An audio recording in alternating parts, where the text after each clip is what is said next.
നമസ്കാരം,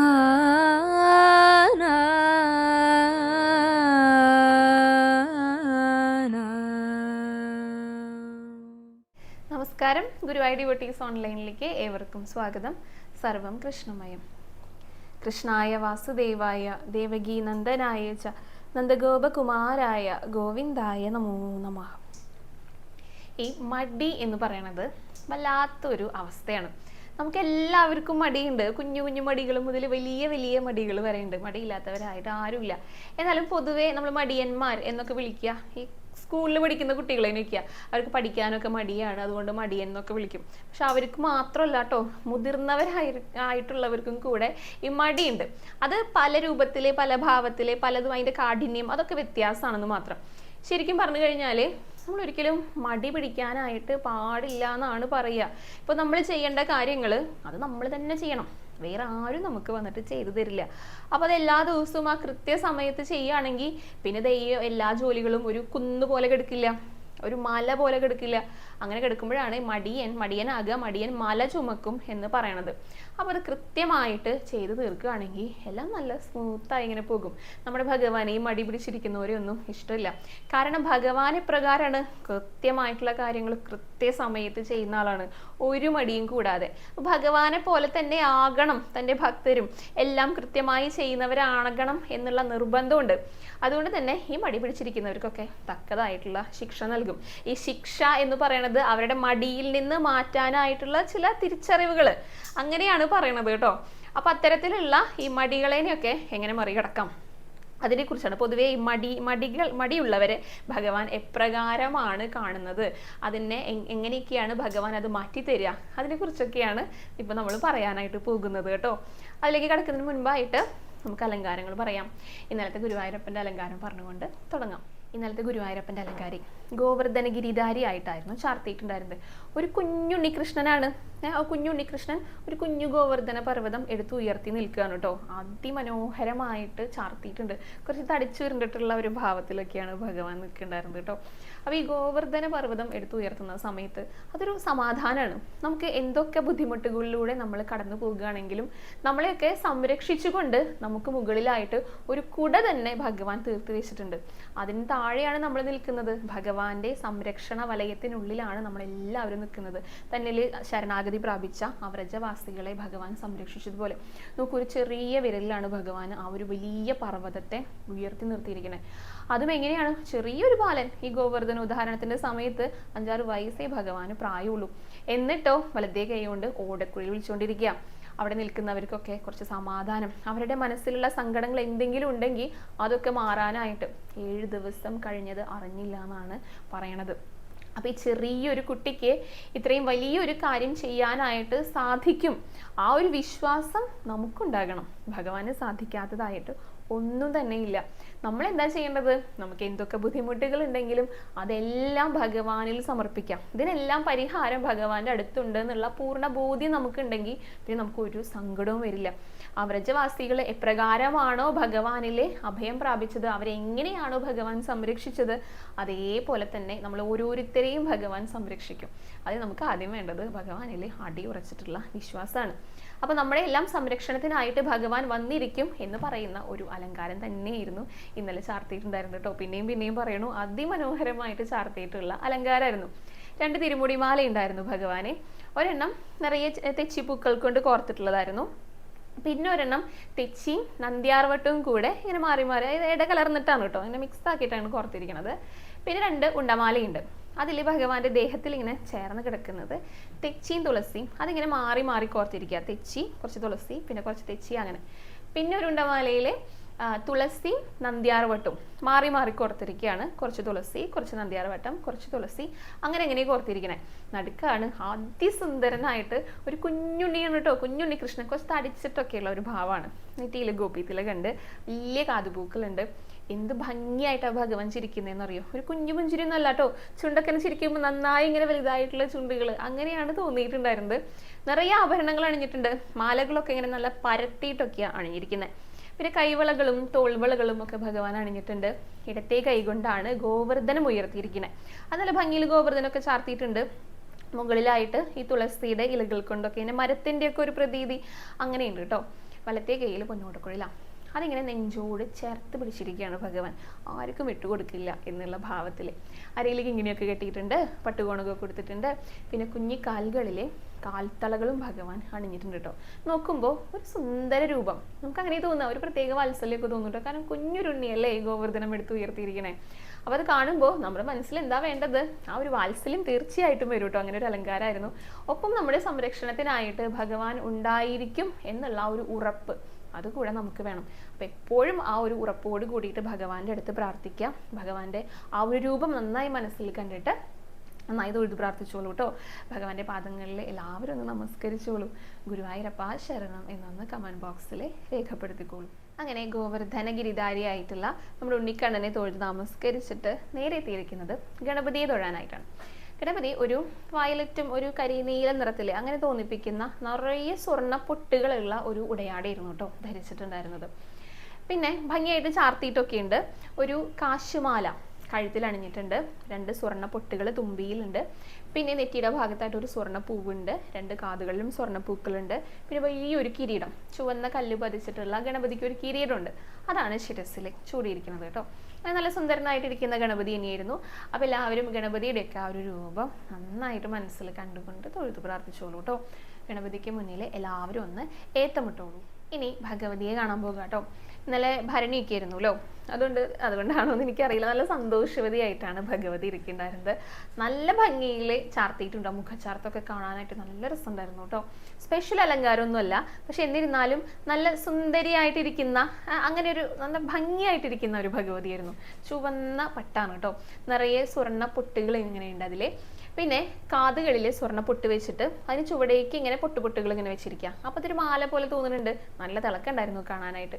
ഒരു കുഞ്ഞു പുഞ്ചിരിയൊക്കെ കൂടിയിട്ടുള്ള നല്ല ഭംഗിയുള്ള ചുവന്ന ചുണ്ടുകളൊക്കെയാണ്. പിന്നെ മുഖച്ചാർത്ത് ഭംഗിയുണ്ടെന്ന് പറഞ്ഞല്ലോ. ആ കണ്ണുകളൊക്കെ എന്ത് ഭംഗിയായിട്ടാണെന്നറിയോ ചാർത്തിയിരിക്കണേ. നെറ്റിയിൽ ഒരു ഗോപിപ്പൊട്ടുണ്ട്.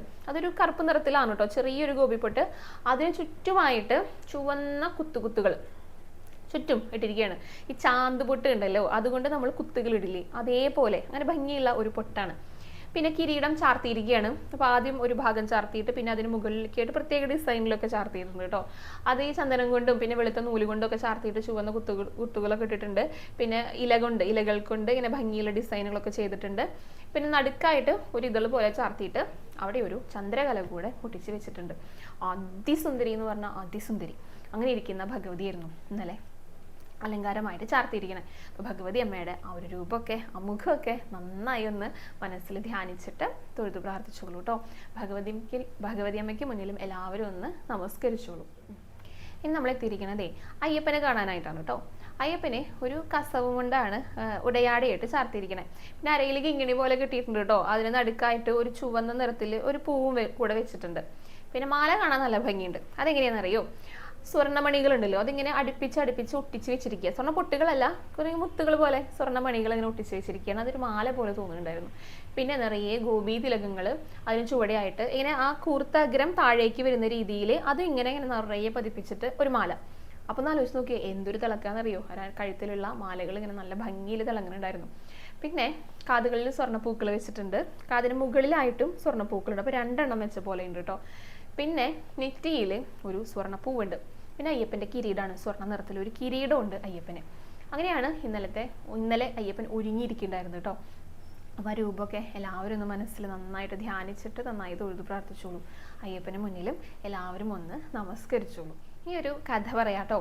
ഈ മടിയന്മാർക്കൊക്കെ തക്കതായിട്ടുള്ള ശിക്ഷ ഭഗവാൻ നൽകും എന്ന് പറയുന്ന ഒരു കഥയാണ് ഇത്. കഥ എന്ന് ചോദിച്ചാൽ നടന്ന സംഭവമാണ് കേട്ടോ. കുറച്ച് വർഷങ്ങൾക്ക് മുൻപായിട്ട് ഗുരുവായൂരിൽ ഈ ബ്രാഹ്മണർക്ക് ഊട്ടുണ്ട് വാതിൽ മാടത്തിൽ. അപ്പോൾ അതെങ്ങനെയാണെന്ന് വെച്ച് കഴിഞ്ഞാൽ 2 ഭാഗത്തായിട്ടാണ്. ഇപ്പോൾ വൈദികർക്ക്, അതുപോലെ കുറച്ചും കൂടെ ഉയർന്ന രീതിയിൽ നിൽക്കുന്നവർക്ക് ഒരു ഭാഗത്ത്, പിന്നെ പരദേശികൾക്കൊക്കെ വേറെ ഭാഗത്ത്, അങ്ങനെയൊക്കെയാണ്. അപ്പോൾ അവിടേക്ക് ഈ തൈക്കാട്ട് സ്വാമികൾ എന്ന് പറഞ്ഞിട്ട് പരിവ്രാജക വൃത്തി ചെയ്യുന്നവർ, അതായത് സന്യാസിമാരാണ് അവർ. അപ്പം അദ്ദേഹം വന്നു ഈ തൃശ്ശൂർക്ക് എത്തണ്ട ആ ഭാഗത്തൊക്കെയാണ് കേട്ടോ അവർ. അപ്പോൾ ഈ ഊട്ടുണ്ടല്ലോ, അപ്പോൾ എല്ലാ ദിവസവും അവിടുന്ന് ഭക്ഷണം ലഭിക്കും. അപ്പോൾ ഭജന ഇരിക്കുകയും ചെയ്യാം, ഭക്ഷണമൊക്കെ ഇവിടുന്ന് കഴിക്കുകയും ചെയ്യാം. അപ്പോൾ അങ്ങനെ അദ്ദേഹം വന്നു. അപ്പോൾ കുറേ പണമൊക്കെ ആയിട്ടാണ് ഇദ്ദേഹം വരുന്നത്. അദ്ദേഹത്തിൻ്റെ കയ്യിൽ കുറേ പണമൊക്കെ ഉണ്ട്. അപ്പോൾ വന്നിട്ട് ഇരിക്കുമ്പോൾ അദ്ദേഹത്തിന് അവിടെ ആ ഒരു പന്തിയിലെ മാന്യന്മാർ, അതായത് ഏറ്റവും മാന്യ സ്ഥാനം, ഇപ്പം നമ്മളിപ്പോൾ വലിയ വലിയ ആൾക്കാർ, ഇപ്പോൾ ഉന്നത സ്ഥാനത്തിലൊക്കെ ഇരിക്കുന്നവർക്ക്, ഇപ്പോൾ സ്റ്റേജിലൊക്കെ ആണെങ്കിൽ, വേദികളിലൊക്കെ ആണെങ്കിൽ അവർക്കായിരിക്കും ആ ഒരു മുൻനിരയിലെ ഒരു പ്രധാനപ്പെട്ട സ്ഥാനം വെച്ചിട്ടുണ്ടായിരിക്കും. അവരവിടെ ഇരിക്കുക, അവർ പിന്നിൽ പോയി ഇരിക്കില്ലല്ലോ.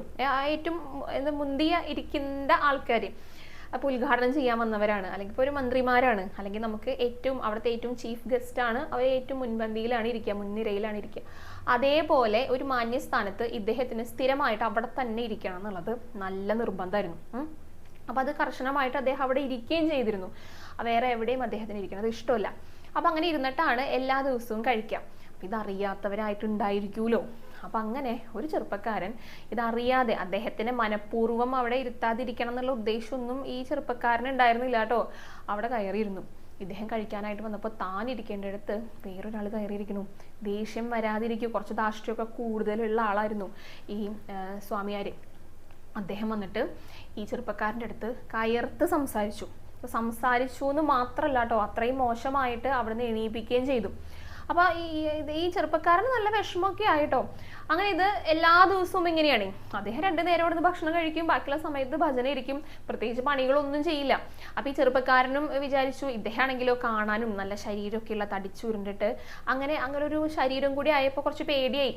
മാറിയിരിക്കുന്നതാണ് നല്ലതെന്ന് ഈ ചെറുപ്പക്കാരനും ബുദ്ധി തോന്നിയിട്ട് വേഗം അവിടെ തന്നെ മാറി.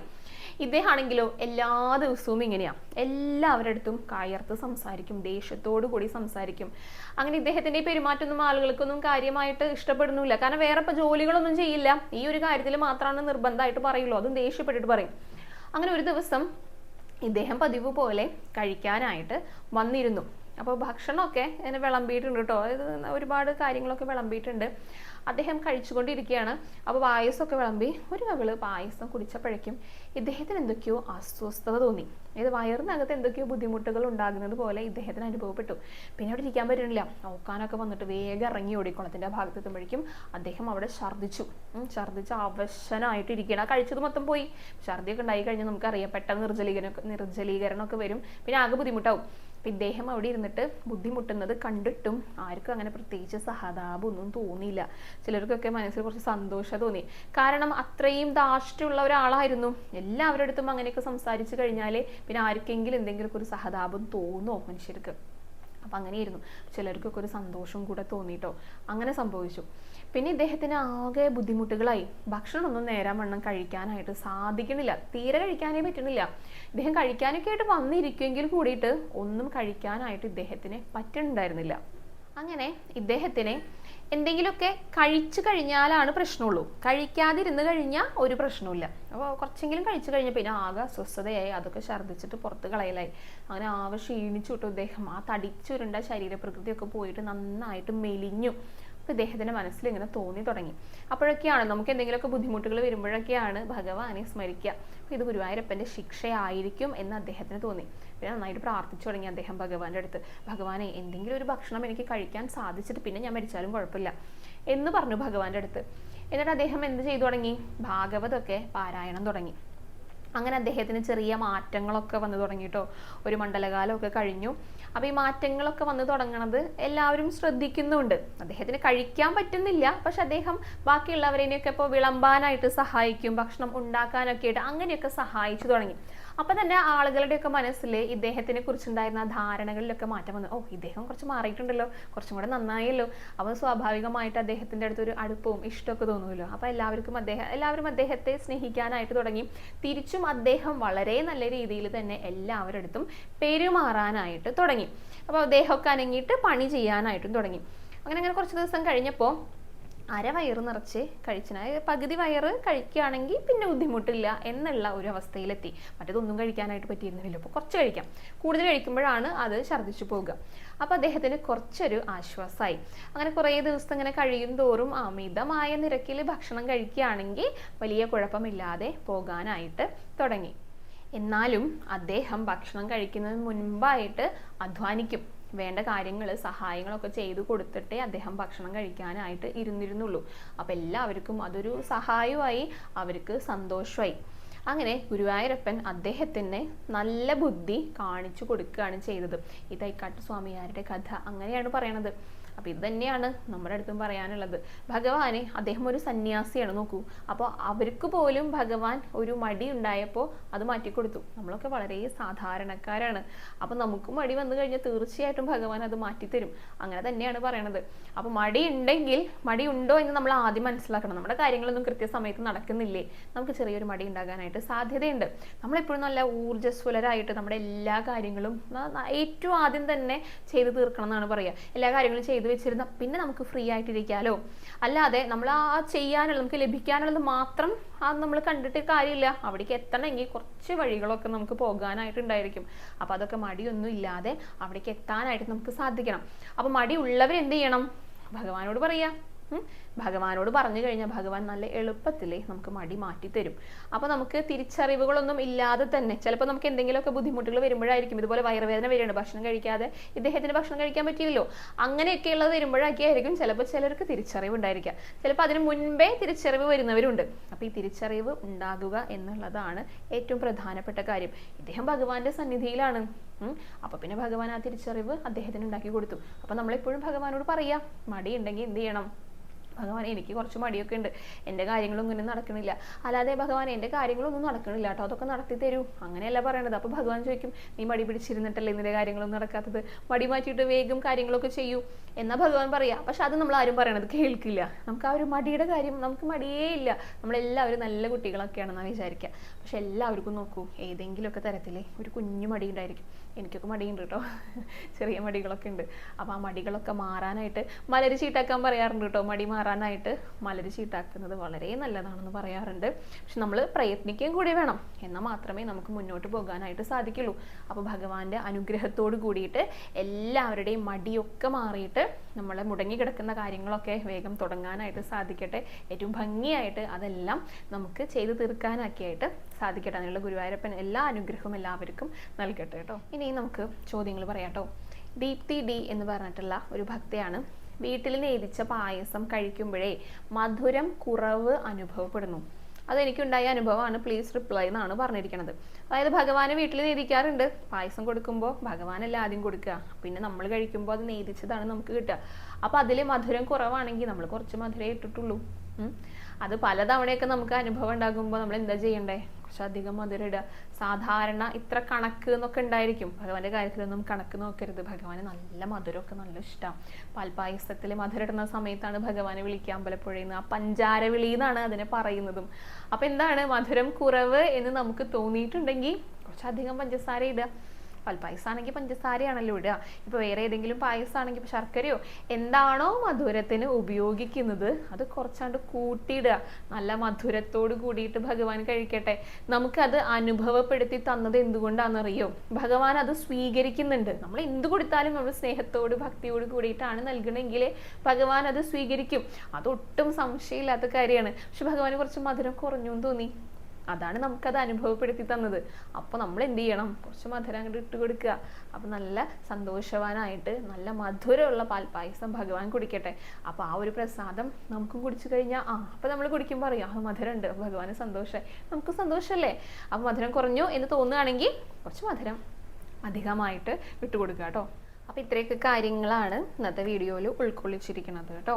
നന്നായിട്ട് എല്ലാവരുടെയും മടിയൊക്കെ മാറാനായിട്ട് ഭഗവാന്റെ അടുത്ത് തന്നെ പറയാം. മടിയൊക്കെ മാറ്റിത്തരാൻ ഗുരുവായൂരപ്പൻ ബെസ്റ്റാണ്. എല്ലാ കാര്യങ്ങളും നേരെയാക്കി തരും ഭഗവാൻ. നമ്മളത് കൊടുത്താൽ മതി, ഭഗവാനെ ഏൽപ്പിച്ചാൽ മതി.